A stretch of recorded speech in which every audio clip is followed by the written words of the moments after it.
नमस्कार साथियों, तो स्वागत है हमारे इस वीडियो में। तो भाई मेरे, आज हम आप लोगों को बताने वाले हैं 5.1 और आपको फास्ट रिवीजन करवाएंगे। बात समझ में आ गई? ठीक है, 1 घंटे की क्लास में जितना रिवीजन हो पाएगा कराएंगे, फिर नेक्स्ट डे कराएंगे। इतनी बात समझ में आ गई? तो आज हम आपको पढ़ाने वाले हैं भैया समांतर श्रेणी। अच्छा, समांतर श्रेणी होती क्या है?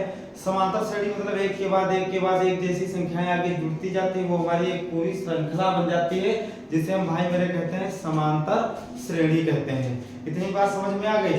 समांतर श्रेणी के जो क्वेश्चन हम लेकर आए हैं, ये सारे इंपॉर्टेंट क्वेश्चन है और पिछले पीवाईक्यू यानी कि परीक्षा में आए हुए भाई मेरे क्वेश्चन है।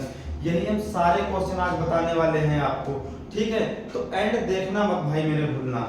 ठीक है, तो सबसे पहले हम एक चीज यहाँ से देखते हैं। पहला जो हमारा क्वेश्चन है, लिखा है खाते में प्रत्येक वर्ष का मिश्र धन जबकि 10,000 की राशि 8% वार्षिक की दर से चक्रवृद्धि ब्याज पर जमा की जाती है, तो यानी कि हमको इसमें एक श्रेणी याद करना है। कौन सी श्रेणी होगी? यानी खाते में प्रत्येक वर्ष मिश्र धन जबकि 10,000 रुपए की राशि 8% वार्षिक ब्याज की दर से चक्रवृद्धि ब्याज पर जमा की जाती है, तो यानी कि खाते की राशि हमारी क्या होगी? इतनी बात समझ में आ गई?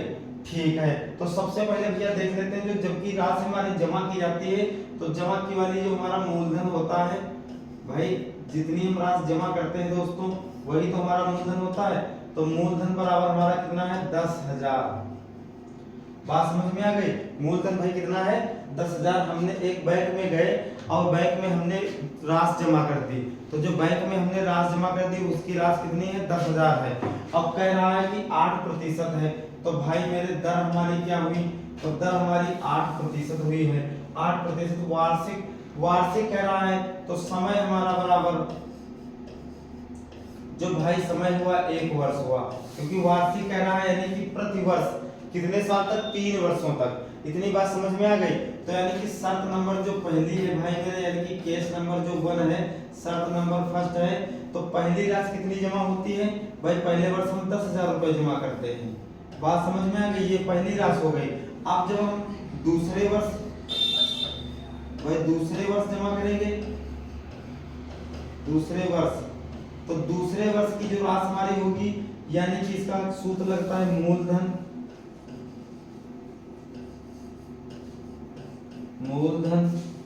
गुणे दर गुणे समय बटे का भैया 100। इतनी बात समझ में आ गई? बटे का हमारा भैया कितना? 100 यानी कि 100।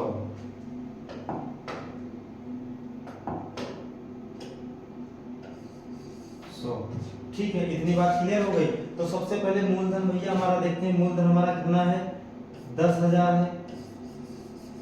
10,000 गुणे दर हमारी भैया कितनी है? 8% है।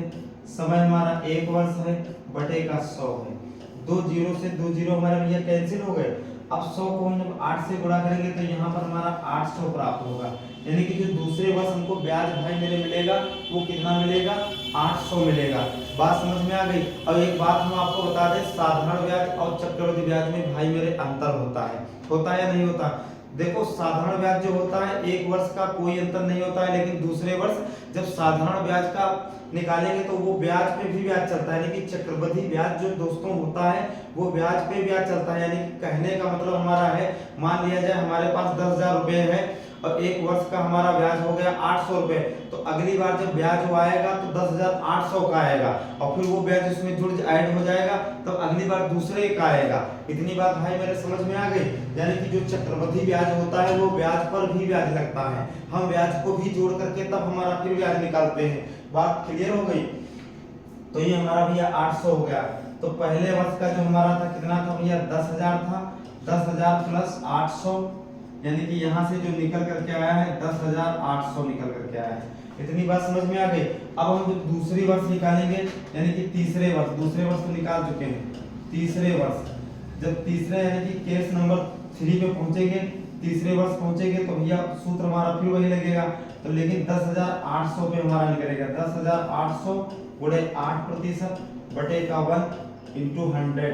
2 जीरो से 2 जीरो हमारे भैया कैंसिल हो गए। बात क्लियर? भाई 1 से गुणा 8 से करेंगे तो 8 ही रहेगा, तो 8 का हम इससे 8 उठाएं, 64 का 4 हासिल आया हमारे 6 और 6 का 6 ही हो गया, और ये हमारा कितना भैया हो गया 8 कम 8, यानी कि कितना 864, यानी कि जो हमारा निकल करके आंसर आया भैया ये 864 निकल करके आया है। अब जब अगली बार हम निकालेंगे तो 864 पर भी निकालेंगे। बात समझ में आ गई? कितने पर भैया निकालेंगे? 864 पर निकालेंगे। कैसे निकालेंगे? अब ये मूलधन तो हमारा 10,800 रुपये था भैया, और प्लस इसमें हमने कर दिया कितने 864 रुपये। तो जब 864 रुपये हम प्लस करेंगे तो ये हमारा भैया कितना बनकर तैयार होगा 64, 8 8 16 का 6 हासिल हुआ 1, ठीक है, यानी कि कितना हमारा भैया तैयार हो गया है 11,664 रुपये प्राप्त हुए। यानी कि पहले वर्ष जो हमारा ब्याज भाई मूलधन, क्योंकि अंतर कोई नहीं निकलता है, तो 10,000 था। दूसरे वर्ष हमने कितना निकाल करके लाया भैया 10,800 निकाल करके लाया, लेकिन तीसरे वर्ष हम भैया निकाल करके कितना लाए 11,664। यानी कि भाई मेरे कहने का मतलब हमारा ये है, जो साधारण ब्याज होता है इसमें एक वर्ष में कोई अंतर नहीं होता है। साधारण ब्याज जो चलता है वो सिर्फ मूलधन पे ही चलता है, चाहे तुम 10 वर्ष के ले लो, चाहे तुम 20 वर्ष के लिए आप ले लो। बात क्लियर हो गई? लेकिन जो हमारा चक्रवृद्धि ब्याज होता है, मान लिया जाए हम 1,000 रुपये एक वर्ष के लिए लिए हैं और अगली बार हमारा 1,100 रुपये हो गया, तो अगली बार जब ब्याज चलेगा तो 1,100 पर ही काउंट होगा। बात समझ में आ गई? तो ये जो सारणी यहाँ से श्रेणी हमको बन करके आई, यानी कि श्रेणी जो बन करके दोस्तों आई, ये हमारी पहले वर्ष कितनी 10,000 रही होगी, ठीक है। दूसरे वर्ष हमारी भैया कितनी होगी 10,800 हो गई। बात क्लियर? लेकिन तीसरे वर्ष हमारी कितनी हो गई 11,664 हो गई। बात इतनी क्लियर हो गई? ये हमारी श्रेणी में। इसी तरीके से आप अगर अगले वर्ष निकालोगे तो 11,664 पे निकालोगे 8%, फिर उसमें जब निकालोगे तो अगली बार भी निकाल दोगे। बात क्लियर इतनी हो गई है? ठीक है, तो बढ़ते हैं भाई मेरे अगले क्वेश्चन पे। अगला जो हमारा क्वेश्चन है, अगला हमारा ये क्वेश्चन है, ना समय गंवाते हुए भाई मेरे हम बहुत जल्दी से जल्दी बताएंगे, क्योंकि इस वीडियो के माध्यम से हम फास्ट रिवीजन लेकर आए हैं। फास्ट रिवीजन लेकर आए हैं। कैसे लेकर आए हैं? लिखा है दी हुई एपी के प्रथम 4 पद लिखिए, जबकि प्रथम पद और सर्वांतर पद लिखा है। यानी कि प्रथम पद ए बराबर हमारा 10 दिया गया है और सर्वांतर हमारा डी दिया गया है, और इसके 4 अन्य और पद हमारे लिखना है। बात इतनी क्लियर हो गई? तो भैया हमको कुछ नहीं करना है। जब यानी कि शर्त नंबर 1 यानी कि A1 बराबर निकालेंगे तो A प्लस डी फार्मूला हमारा होता है, तो इन दोनों को जोड़ देंगे तो 10 प्लस 10 बराबर हमारा कितना आ गया 20 आ गया। यानी कि जो पहला पद दोस्तों निकल करके आया है A1 बराबर हमारा 20 निकल करके आया है। इतनी बात समझ में आ गई? ठीक है। अब जब हम दूसरा पद A2 बराबर निकालेंगे तो A2 बराबर हमारा क्या होता है भैया A plus 2D, A plus 2D। 2D हमारा भैया कहाँ से आ गया है? क्योंकि दूसरा पद हम निकाल रहे हैं, हमारा क्या हो गया 2D हो गया है दोस्तों, तो A प्लस 2D हमारा हो गया है। तो A की जगह हम भैया कितना रख देंगे 10 रख देंगे, और 2 की जगह 2 रहेंगे, और D की जगह हम भैया 10 हमारा D मान दिया है। तो ये कितना हो गया 10 दूनी 20 1 30, यानी कि जो बराबर निकल करके आया है ये हमारा 30 निकल करके आया है। जो दूसरा A2 बराबर हमारा भैया कितना निकल करके आया है 30 निकल करके आया है। उसी तरीके से हम A3 निकाल लेंगे दोस्तों, तो A3 का A प्लस 3D। बात क्लियर हो गई? A प्लस 3D हमारा हो गया है। इतनी बात समझ में आ गई? तो A प्लस 3D, तो यानी कि A की जगह हम 10 लिख देंगे, 3 की जगह 3 लिख देंगे, गुणे D की जगह भैया हमारा 10 है 10 रख देंगे। 10 33 1 40, यानी कि हमारा कितना निकल करके आया है 10 33 10 10 40, यानी कि दूसरा पद अगर निकल करके आया है भैया 40 निकल करके आया है। उसी तरीके से हम अगला पद निकालेंगे, इसी तरीके से हम सारे पद निकाल लेंगे। तो भाई मेरे एक बात यहाँ पे समझिए, अब अगर हम A4 यहाँ से निकालते हैं A4 बराबर तो A प्लस 4D, चौथा पद बड़ा हो गया। तो ये हमारा चौथा पद हमको निकालने की कोई आवश्यकता नहीं, क्योंकि पहला पद तो हमारा 10 है ही है। पहला पद कितना है भैया 10 ही है। तो पहला पद हमारी सारणी जो बनेगी 10, 20, 30, 40, यानी कि ये हमारी सीरीज बन करके ये श्रेणी बन करके आएगी। इसको हम प्रूफ भी कर सकते हैं। कैसे प्रूफ कर सकते हैं दोस्तों? क्योंकि अब मान लिया जाए ये हमारा सवाल दिया है और इसमें हमको ज्ञात करना हो पहला पद और सर्वांतर पद दोस्तों ज्ञात करना हो। तो पहला पद जो पहले पद हमारा होता है ये पहला ही पद होता है। पहले पद को A से डिनोट करते हैं, तो A बराबर 10 हो गया। अब जब D बराबर निकालते हैं तो दूसरे वाले पद से दोस्तों पहला पद भाई मेरे घटाते हैं। तो दूसरे वाले पद से जब हम भैया पहला पद घटाएंगे यानी कि a2 से माइनस a1 घटाएंगे तो 20 माइनस 10 घटाएंगे तो बराबर 10 आएगा। वही आ गया भाई, a बराबर जो हमारा 10 आ गया है, और यही d जो हम निकालेंगे d बराबर, तो d बराबर हमारा कितना आ गया है, 10 आ गया है। और यहाँ पर पहले ही सवाल में दे रखा था कि a बराबर 10 है और d बराबर 10 है, तो अगले 4 पद ज्ञात करो। अगले 4 पद भैया हमारे ये होंगे। बात समझ में आ गई? आपको 4 पद ज्ञात करना हो, 4 से चाहिए 40 पद ज्ञात करना हो, कोई आवश्यकता ही नहीं है, कहीं डरने की आवश्यकता नहीं है। बस a+2d, a+3d, a+4d, a+5d, a+6d, यानी कि आगे इसी तरीके क्रम से हम बढ़ाते रहेंगे भाई मेरे। इतनी बात समझ में आ गई है? बिल्कुल नोट हो गया है? बात समझ में आ गई है दोस्तों? ठीक है, तो बढ़ते हैं नेक्स्ट क्वेश्चन की तरफ। अगला जो क्वेश्चन बिल्कुल सेम इसी तरीके से लेकर आए हैं, रिवीजन जो हमारा चल रहा है, ये हमारा भैया क्वेश्चन है। ये आप लोग होमवर्क में लाना, क्योंकि a बराबर -2 दिया है और d बराबर हमारा 0 दिया है, तो इसके अगले 4 पद हमको ज्ञात करना है। कितने पद भैया ज्ञात करना है? अगले 4 पद ज्ञात करना है। कैसे ज्ञात करना हम बता रहे हैं एक बार, ठीक है। तो यहाँ से अब a बराबर जो हमारा होगा a+d हमारा होगा, ये प्रथम पद का हमारा होगा भैया। बात समझ में आ गई? ये क्या है? प्रथम पद के लिए होगा। तो प्रथम पद a+d हमारा होगा, यानी कि a का मान हमारा कितना है, -2 है, प्लस d का मान हमारा भैया कितना 0 है। कितनी बात समझ में आ गई? अब माइनस प्लस माइनस करोगे, लेकिन तो चिन्ह तो माइनस ही का रहेगा, लेकिन इसमें से कुछ अगर घटाओगे तो भाई सभी को पता है कि किसी भी संख्या में अगर 0 से घटाते हैं या 0 जोड़ते हैं तो संख्या पे दोस्तों कोई प्रभाव नहीं पड़ता है, यानी कि उसके मान में कोई परिवर्तन नहीं होता है। जब उसके मान में कोई परिवर्तन नहीं होगा तो ये भैया प्रथम शर्त हमारी आ गई, ये पहला पद निकल करके आ गया। अब उसी तरीके से हम भैया दूसरा पद, सेकंड पद निकाल लेंगे। तो यहाँ से क्या होगा, a+2d। बात क्लियर हो गई? a+2d, तो a का मान -2 हो गया और प्लस d का मान हमारा कितना 2 और d का मान हमारा कितना भैया 0 है, तो ये 0 से गुणा करेंगे 0 हो जाएगा। अब इसमें 0 जोड़ो या घटाओ तब भी भैया -2 रहेगा। बात क्लियर हो गई? अब इसी तरीके से हमको एक बात पता चल गई, जहां तक का a आता रहेगा अब ये सीरीज ऐसे ही बनेगी, -2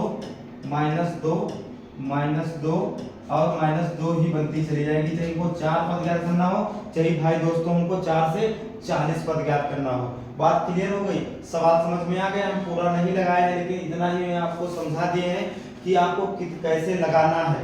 बस आप मेरा कॉन्सेप्ट भाई मेरे समझो, याद करने की कोई आवश्यकता नहीं है आपको। इतनी बात समझ में आ गई है? ठीक है, तो बढ़ते हैं अगले क्वेश्चन की तरफ। तो अगला जो क्वेश्चन है बिल्कुल सेम इसी तरीके से आप लोगों को लगाना है भाई मेरे। ये भी उसी तरीके से सेम क्वेश्चन है, इसमें कोई दिक्कत नहीं, इसमें भी वही क्वेश्चन हमारा है। अब अगला ये हमारा भैया क्वेश्चन है, ये जो हमारा क्वेश्चन है, क्वेश्चन नंबर, ये भी मोस्ट इंपॉर्टेंट है, आपको एमसीक्यू में देखने को मिलेगा। कैसे मिलेगा? लिखा है निम्नलिखित में से प्रत्येक ab के लिए प्रथम पद तथा सर्वांतर पद लिखिए। एक बात हमारी समझ लीजिए भाई मेरे, पहला पद जो होता है, पहले पद को भैया किससे डिनोट करते हैं? a से प्रतिदर्शित करते हैं। और जो सर्वांतर हमारा दोस्तों निकल करके आता है, क्या निकल करके आता है? सर्वांतर। जो सर्वांतर निकल के आता है उसको हम d कहते हैं। बात क्लियर हो गई? हम कहीं भी d निकालते हैं तो a2 से a1 घटा देते हैं। बात समझ में आ गई? d हमारा निकल करके आएगा, यानी कि कहने का मतलब दोस्तों ये है, ये जो है श्रेणी का पहला पद है और दूसरे वाले पद से पहला पद, दूसरे वाले पद से पहला पद घटाएंगे तो भाई 1 से 3 घटाएंगे तो माइनस के कितने बचेंगे? -2 बचेंगे, यानी कि जो इसका आंसर निकल करके आएगा a बराबर हमारा 3 निकल करके आएगा। अब जब हम d बराबर दोस्तों निकाल करके लाएंगे तो -2 आएगा। 2 कैसे आएगा? क्योंकि हमको देखो पहले पद को हम a ही कहते हैं, कहीं भी कहीं दुनिया में चले जाओ आप, पहले पद हमारा a ही होता है। समांतर श्रेणी अगर दोस्तों आप लगा रहे हो तो पहला पद हमारा a होता है, लेकिन जब हम अंतिम पद निकालते हैं यानी कि सर्वांतर पद हम निकालते हैं तो दूसरे वाले पद से हम पहला पद घटाते हैं। ये नहीं कि पहले वाले पद से दूसरा घटाते हैं, नहीं, गलत आपका हो जाएगा, क्योंकि आपको दूसरे वाले पद से ही पहला पद दोस्तों घटाना है। इतनी बात समझ में आ गई? तो इसी तरीके से पहला पद जब ये हम निकालेंगे तो पहले a बराबर यहाँ आएगा -5, लेकिन यहाँ से जब d बराबर निकालेंगे तो ये माइनस का है। आप माइनस का इसको घटाएंगे भैया, कैसे घटाएंगे भाई? माइनस, ये माइनस है और ये -1 है, और यहाँ भी माइनस का माइनस प्लस हो जाएगा। कैसे हो जाएगा देख लीजिए, यहाँ पर यहाँ हम लगा रहे हैं, ये आप घर से लगाना। भाई यहाँ पे सवाल दिया है a बराबर -5, ठीक है। अब हमको d निकालना है, हमको क्या निकालना है, d बराबर निकालना है। तो d बराबर निकालना है, हमको सूत्र भी पता है कि हम दूसरे वाले पद से पहला पद घटाते हैं। कौन से? दूसरे वाले पद से पहला पद घटाते हैं। तो भैया माइनस का एक दूसरा पद हमारा हो गया, लेकिन यहाँ 5 माइनस के है तो माइनस के 5, लेकिन घटाना वाला माइनस लगेगा तो ये माइनस माइनस प्लस हो जाएगा। अब ये d बराबर जो दोस्तों निकल करके minus plus minus, minus plus minus, ये 5 आ जाएगा। d बराबर कितना आएगा? 5 हमारा आएगा, यानी कि एक का जो मान भैया निकल करके आया है 5 आया है माइनस का, और d का मान निकल करके आया है प्लस का 5 दोस्तों निकल करके आया है। अब ये चीज समझ में आ गई, इतने सवाल दोस्तों समझ में आ गए हैं, ठीक है। आपको पीवाईक्यू में जरूर देखने को मिलेंगे, 100% देखने को मिलेंगे, ये हम आपसे गारंटी यानी कि वादा करते हैं। बात समझ में आ गई है, ठीक है। तो बढ़ते हैं अगले क्वेश्चन की तरफ। तो अगला जो क्वेश्चन है भैया, ये हमारा क्वेश्चन है, ये भी हमारा वही करना, कुछ नहीं करना है। इस सवाल में भाई कह रहा है कि हमारा एक चीज, यहाँ से हम एक क्वेश्चन आपको हर एक इसमें एक बताएंगे, बाकी आप घर से लगा करके हमको कमेंट में भाई जरूर बताना, आपसे वादा हमसे करो कि बताना जरूर दोस्तों, ठीक है। लिखा है निम्नलिखित में से कौन कौन एपी है, यदि कोई एपी है तो इसका सर्वांतर पद ज्ञात कीजिए और इसके 3 और पद लिखो। अच्छा, कुछ लोग जानते होंगे एपी क्या है। एपी भैया हमारा क्या होता है? समांतर श्रेणी है। क्या है भैया? समांतर श्रेणी, इसी का फुल नेम हमारा होता है क्या? समांतर श्रेणी है। इस सवाल में दोस्तों क्या कह रहा है, हमको बताना है कि कौन इसमें पद समांतर श्रेणी है, और अगर समांतर श्रेणी है तो उसके अगले 3 पद लिखो। बात समझ में आ गई? अगर समांतर श्रेणी है तो उसके अगले कितने पद लिखो? 3 पद लिखो। बात समझ में आ गई? तो पहला सवाल हम देखते हैं भाई। पहला जो हमारा क्वेश्चन है, इस क्वेश्चन में तो a बराबर हमारा कितना 2 हो गया। अब यहाँ से हम d बराबर निकाल लेंगे। क्या निकाल लेंगे? d बराबर निकाल लेंगे। तो d बराबर कोई दूसरे वाले पद से पहला पद घटा देंगे, दूसरे वाले पद से पहला पद घटाएंगे तो d बराबर भी हमारा 2 होगा। अब d बराबर हमारा कितना होगा? 2 होगा। इतनी बात समझ में आ गई? a और d हमारा निकल गया है। क्या करें? इसका सर्वांतर ज्ञात किया, सर्वांतर हमने ज्ञात कर लिया, पहला पद और सर्वांतर ज्ञात कर लिया, और इसके इनके 3 और पद लिखे। 3 पद हमको कैसे लिखना है? अगर समांतर श्रेणी होगा, भाई कोई भी सवाल अगर समांतर श्रेणी दोस्तों होगा तभी उसके अगले पद 3 हम ज्ञात कर सकते हैं, 3 से 30 हम भी ज्ञात कर सकते हैं। अगर वो समांतर श्रेणी नहीं है तो उसके अगले पद हम नहीं ज्ञात कर सकते हैं। बात क्लियर हो गई? अब इस वाले दूसरे वाले पद से इसको घटा दो, तो 8 में से 4 गए, तो भैया ये हमारा यहाँ से एक चीज यहाँ से देख लीजिए, हम निकाल करके लाते हैं पहले। तो d1 बराबर हमारा भैया कितना हो गया? यानी कि 2 हो गया। यहाँ से 2 निकाल करके लाए। अब d2 बराबर हम निकाल करके लाए हैं, 8 में से भैया 4 गए तो हमारा 4 बचा, और फिर 1 में से हमारा 8 गए तो माइनस के 7 बच गए, ठीक है, d3। और उसी तरीके से 16 गए, एक नहीं सॉरी 16 गए तो ये हमारे 8 बचे। बात समझ में आ गई? ये कितने बचे? 8 बचे। अब ये देखो यहाँ पे जो मान निकल करके समांतर श्रेणी पहचानने का सबसे सरल तरीका भाई मेरे ये है, अगर ये सबके मान बिल्कुल सेम आ रहे हैं, क्या है? इन सबके मान बिल्कुल अगर सेम आ रहे हैं तो वो समांतर श्रेणी है, वरना समांतर श्रेणी हमारा नहीं है, और उसके अगले हम 3 पद नहीं ज्ञात कर सकते। तो इसमें भैया ये समांतर श्रेणी नहीं है। कहा है? ये समांतर श्रेणी नहीं है, समांतर श्रेणी नहीं है, अतः अगले पद नहीं ज्ञात कर सकते, नहीं ज्ञात कर सकते। बात समझ में आई? नहीं ज्ञात कर सकते, क्योंकि अगर समांतर श्रेणी होगा तभी भाई मेरे हम अगला पद ज्ञात करने के, वरना अगला पद हम ज्ञात करने की कोई आवश्यकता ही नहीं है। ये सवाल आप लगा करके लाना। बात समझ में आ गई? अगले क्वेश्चन की तरफ बढ़ते हैं। तो भैया अगला जो हमारा क्वेश्चन है, इसमें भी वही ज्ञात करना तुमको है, सभी को वही ज्ञात करना है। बस समांतर श्रेणी है या समांतर श्रेणी नहीं है या है नहीं है, तो ये वाला हम आपको बता देते हैं, ठीक है। चलो ठीक देख लीजिए, पॉइंट वाला है ये जो सवाल है दोस्तों। इस सवाल में क्या लिखा है? 0, यानी कि पहला पद a बराबर हमारा कितना हो गया? -2, यानी कि 0.2। अब d बराबर हम यहाँ से निकाल करके लाएंगे, d1 d2 d3, तो यहाँ से इस वाले पद को इससे घटाएंगे। बात समझ में आ गई? यानी कि इससे 22, यानी कि 0.22 से हम 0.2 घटाएंगे तो 0.2 0.2 तो यहाँ ये बचा 0, ये बचा भैया 2, 20 बच गए। बात क्लियर हो गई।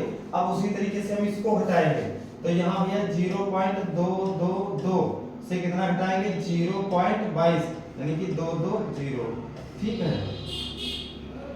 तो यहाँ से 0, यहाँ से 0, यहाँ से भैया 200 बचे। ठीक है, ये भी भैया नहीं घट रहा है, ये भी हमारा समांतर श्रेणी नहीं है। इतनी बात समझ में आ गई। ठीक है, तो बढ़ते हैं अगले क्वेश्चन की तरफ। ये भैया बिल्कुल वही सवाल हमको लगाना है, समांतर श्रेणी हमको लगाना है।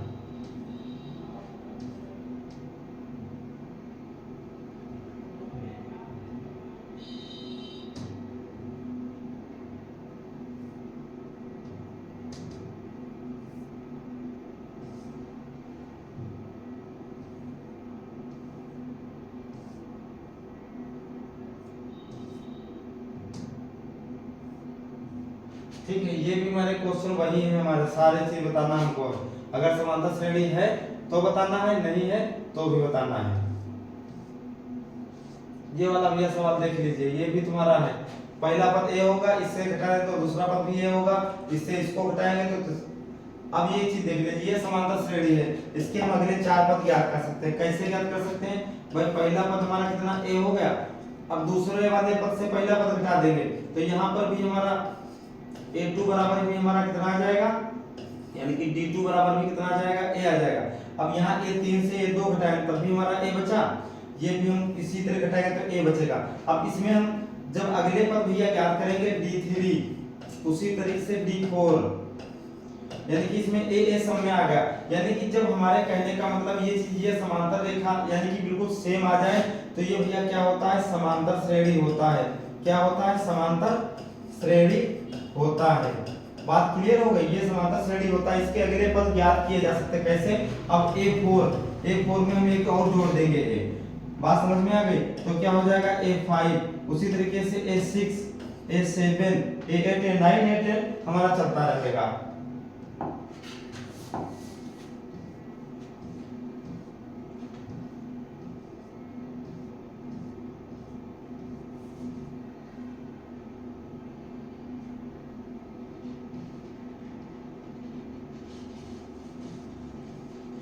अगला भैया सवाल देख लीजिए, मोस्ट इंपॉर्टेंट हर बार आता है।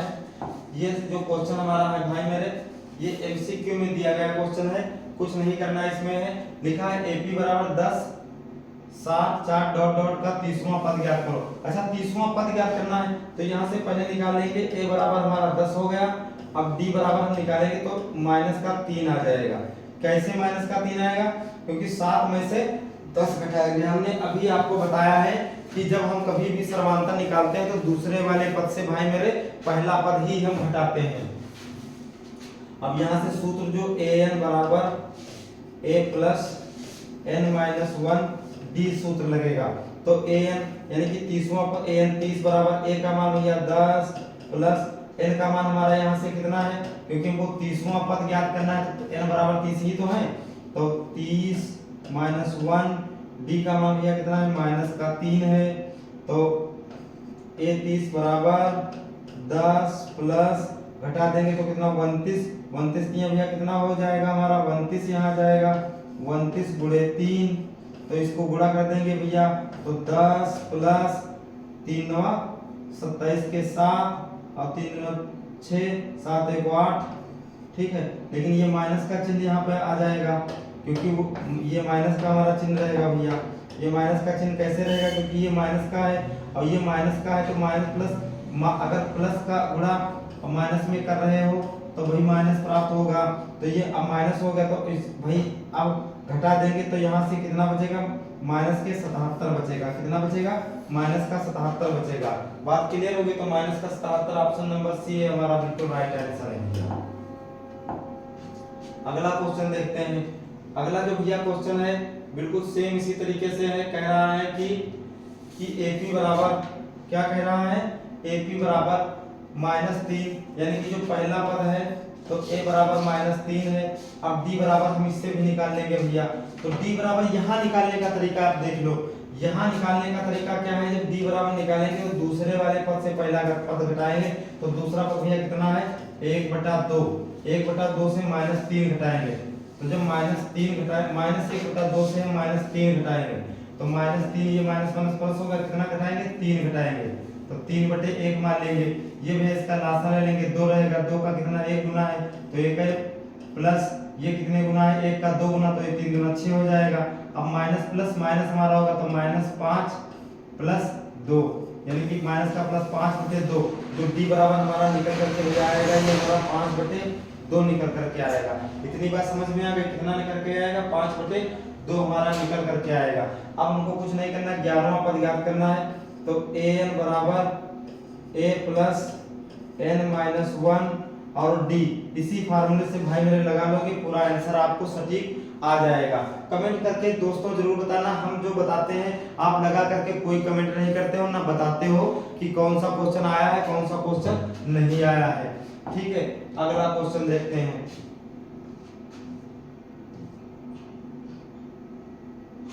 हाँ, ये जो भैया क्वेश्चन है ये भी हमारा लास्ट क्वेश्चन है, फिर आगे बताएंगे अगली प्रक्रिया में। लिखा है AP बराबर 3, 8, 13, 18 डॉट डॉट का कौन सा पद 78वां है। तो सबसे पहले देख लीजिए, इन सवालों को लगाने से भाई मेरे सबसे पहले हमको एक चीज यहाँ से देखना है कि हमको यहाँ से एक चीज देखना है कि पहला पद को हम हमेशा लिखते हैं a बराबर 3। बात क्लियर हो गई।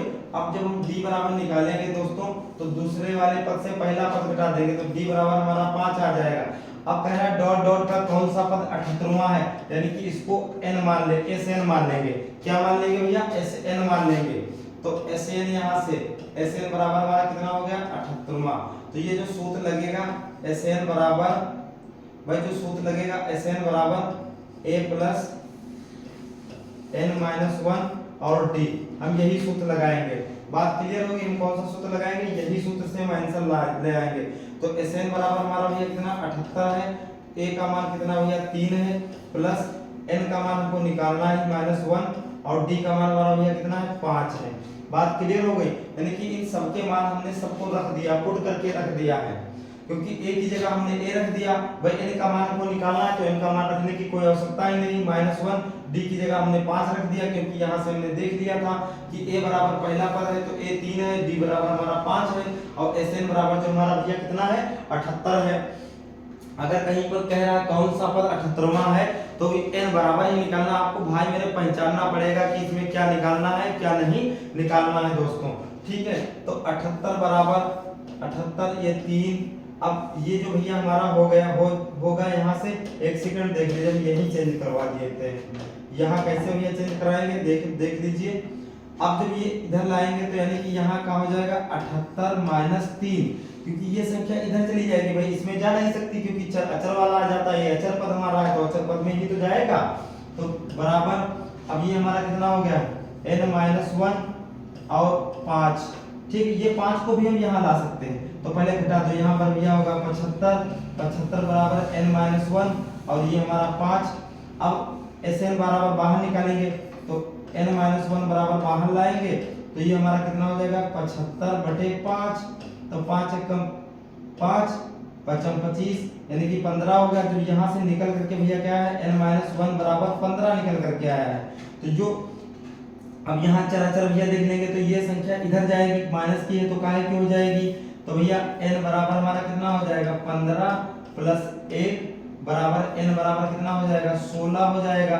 बात क्लियर हो गई, ये सवाल समझ में आ गया, यानी कि n बराबर हमारा कितना हो जाएगा 16 हो जाएगा। अगर आप नहीं पता है तो n बराबर 16 यहाँ पर रख करके देख लीजिए, आपको 78वां पद ज्ञात हो जाएगा। भाई हम वो भी लगा सकते हैं, कोई दिक्कत वाली बात नहीं है, 78वां पद भी बता सकते हैं कि 78वां पद कैसे आ गया है।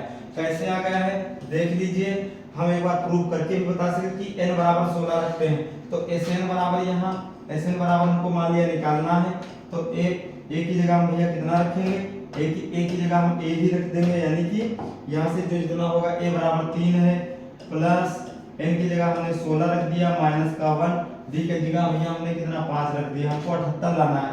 तो SN बराबर ये 3 हो गया, प्लस अब यहाँ घटा देंगे तो भैया 15 बचेगा, 15 × 5 हो जाएगा, 15 बचे कितना हो गया हमारा 75 हो गया। तो SN बराबर भैया 3 + 75 यानी कि 75। अब इसको जोड़ देंगे तो भैया 78वां आ जाएगा। देखो आ गया वहीं पर। यानी कि अगर हम सवाल प्रूव करके ही बता सकते हैं तो कोई दिक्कत वाली बात नहीं है, लेकिन आपको वहां पर ये चीज लगाने की कोई आवश्यकता दोस्तों नहीं है मेरे भाई, क्योंकि हमने आपको यहाँ पर प्रूव करके बता दिया है कि 78वां पद ही 16वां है, 16वां पद ही 78वां है। अब इसी तरीके से हम समांतर श्रेणी बढ़ाते रहेंगे, जो 16वां पद आएगा वो 78वां होगा। बात समझ 78 नंबर का होगा। बात क्लियर हो गई? ठीक है भैया। इसी तरीके से सारे क्वेश्चन लगाना है। ये भी हमारा है लिखा है निम्नलिखित समांतर श्रेणियों में से प्रत्येक श्रेणी में कितने पद हैं। अच्छा इसमें कितने पद हैं ये हमारा Sn बराबर दिया है। बात वही तुम्हारा है, कुछ नहीं करना है भाई मेरे, बिल्कुल सवाल हमारा वही लगाना है। बस इसमें पद दिए हैं, कितने पद हैं, तो ये हमारा क्या होगा, ये इसको हम Sn मान लेंगे, तो पहले पद को a मान लेंगे। अब इससे जो हम घटा देंगे यानी कि 11 में से 7 हमारे जाएंगे, तो भैया कितने बचेंगे हमारे, बताओ। हम घटा करके लाएंगे तब ये हमारा सब चीज आ जाएगा। बात समझ में आ गई कि नहीं आई बताओ? समझ में आ रहा है सवाल? ऐसा तो नहीं कि समझ में नहीं आ रहा हो। ठीक है, हर चीज समझ में आ रही है। तो इस सवाल को हम बताते हैं भैया, प्रूव करके हैं। ठीक, इस सवाल को बताते हैं। तो यहाँ से पहला पद हमने निकाल लिया। पहला पद हमारा a बराबर कितना हो गया, 7 हो गया। अब यहाँ से जब d बराबर भैया निकालेंगे, तो जब d बराबर हम यहाँ से निकालेंगे तो यहाँ भैया 13 में से हमारे कितने चले जाएंगे, 7 चले जाएंगे। कितने चले जाएंगे हमारे भैया, 7 चले जाएंगे। तो हमारे कितने बचेंगे भैया, 6 बचेंगे। बात समझ में आ गई? कितना बचेगा हमारा, 6 बचकर आएगा। और उसी तरीके से जो हमारा Sn बराबर है, यानी कि कितना पद है, तो Sn बराबर हमारा कितना है, 205 है। यहाँ से हमारा 6 बराबर निकल करके आएगा। कितना निकल करके आएगा दोस्तों, 6 बराबर हमारा निकल करके आएगा। इतनी बात समझ में आ रही है या नहीं आ रही? अगर आप लोग देख लीजिए सवाल समझ में ना आए तो हमको कमेंट में भाई मेरे जरूर बताना, क्योंकि एक वीडियो बनाने में बहुत भैया मेहनत लगती है। हम मेहनत करने के लिए तैयार हैं, लेकिन बस आप हमारा साथ दीजिए। और जैसा वीडियो बताओगे, हम जिस टॉपिक पे आप बताओगे दोस्तों, हम उस टॉपिक पे लेकर वीडियो आएंगे और धुआंधार लेकर आएंगे। आपको गारंटी सही दिलाते हैं कि आपको तुरंत रटा करके जाएंगे। इतनी बात क्लियर हो गई? ठीक है, इतनी बात समझ में आ गई भैया कि नहीं आई है बताओ? अब इसको भी हम प्रूव करके दिखा सकते हैं, कोई दिक्कत वाली बात नहीं तुम्हारी है दिक्कत वाली बात बताओ? ठीक है, बढ़ते हैं। तो यहां से सूत्र हम लगा लेते हैं भैया, Sn बराबर a प्लस n-1 और d। अब यहां देखते हैं a बराबर हमारा, Sn बराबर हमारा कितना भैया, 205 है बराबर। अब a बराबर हमारा कितना, 7 है, प्लस का हमको n ही निकालना है, -1। d का मान हमारा भैया कितना है, d का मान 6 है। बात समझ में आ गई? बिल्कुल वही तरीके से चल रहे हैं, कुछ नहीं करना है, इसको घटा दो। तो भैया जब इसको इधर लाएंगे, यानी कि एक बार इधर लाएंगे तो ये कितना बचेगा, 205 - 7 बराबर n-1 और ये 6। बात क्लियर हो गई? अब यहां से जब हम घटा देंगे तो हमारा भैया कितना बचेगा, 198 बराबर n-1। अब ये वाली संख्या इधर आ जाएगी ये भाग में, तो 6 कम 6, 6 तियां 18, फिर 6 तियां 18, 33। यानी कि जो यहाँ से निकल करके आया है पर अगला 33 बराबर n-1 निकल करके आया है। अब n की वैल्यू हम बाहर लाएंगे, इसको हम इधर लाएंगे, तो ये हमारा कितना हो जाएगा, जब ये n बराबर इतना है तो अब इसको हम उधर ले गए, जब इसको इधर ले गए तो ये माइनस का प्लस हो गया, तो माइनस माइनस प्लस हमारा हो जाएगा। तो यहाँ से कितना आ जाएगा, 33 से 34 यानी कि 34वां पद हमारा होगा। 34वां पद कौन सा होगा, 205 होगा। ना माना तो प्रूव करके भाई मेरे देख सकते हैं। ये सारे सवाल उसी तरीके से लगेंगे, आपको 2 नंबर में मिलेंगे दोस्तों। इतनी बात समझ में आ गई है? ठीक है, तो बढ़ते हैं अगले क्वेश्चन की तरफ। अगला भैया क्वेश्चन है बिल्कुल सेम इसी तरीके से। क्या एपी इतने का एक पद 150 है तो क्यों, 150 है तो क्यों है, तो उसको प्रूव करके बताना है। ये सवाल हम बता चुके हैं आपको, लगा करके हमको दोस्तों दिखाना है।